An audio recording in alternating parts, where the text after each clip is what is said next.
Let's head back to the voicemail of Truth and Reason. Hey, this is Rich from Youngstown. I'm thinking we're in the same spot that the Dallas Cowboys are in. You got an owner that wants to put too much into the team. At least ours is spending money, but it's a complete rebuild then. We're starting all over from scratch. You have a two-time coach of the year, and you run from him and leaves the guy that put the guy that he didn't have anyone to throw to, didn't have an offensive line. Oh, I don't know who you're going to get, but you'd have to be an idiot to come coach this team now. As always, appreciate all of the voicemails. Let's welcome into the show NFL Network analyst Mark Ross. Spent over a decade in the New York Giants front office. You can catch him on the Insiders on NFL Network Monday through Friday, starting at 7 p.m.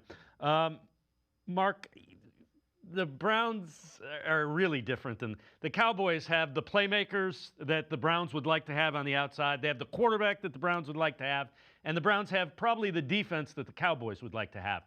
But I guess the question is, what kind of head coaching candidate are you going to get if you're Andrew Berry and Jimmy Haslam?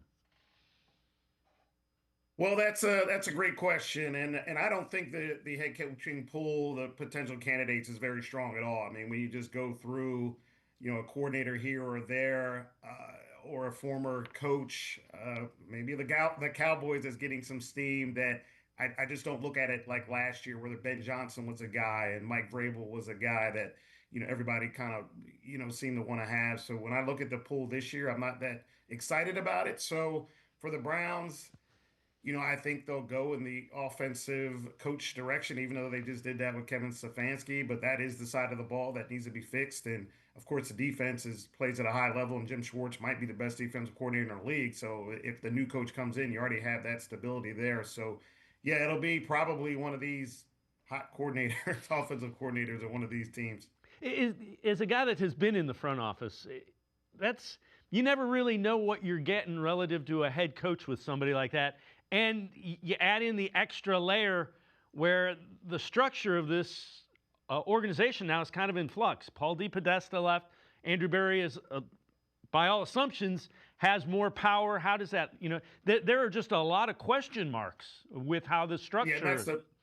Yeah, that's the issue when you hire a coordinator, is you don't know whether they can do the job. And just because they're a good coordinator, a great coordinator, does not transfer to being a head coach, a good head coach. There's more failures than not with that formula, because there's so much to being a head coach than just calling plays. You have to be the CEO. You have to be the face of the franchise. You have to handle both sides of the ball. You have to handle ownership. You have to handle the personnel department. We're just a coordinator. You don't really have to deal with all of that. So for the Browns, and that's why yesterday we had a segment, who's the best head coaching candidate on the market. I said Kevin Stefanski, because you know what you're getting with him. The guy was coach of the year 2 times. Whatever you can say, whatever about the last couple of years, not go against not being able to develop the quarterbacks and whatnot, but he's shown he can do it. But first playoff win, 2-time coach of the year. And that really says a lot. So when I looked at him compared to all the potential candidates, to me, it's not even close.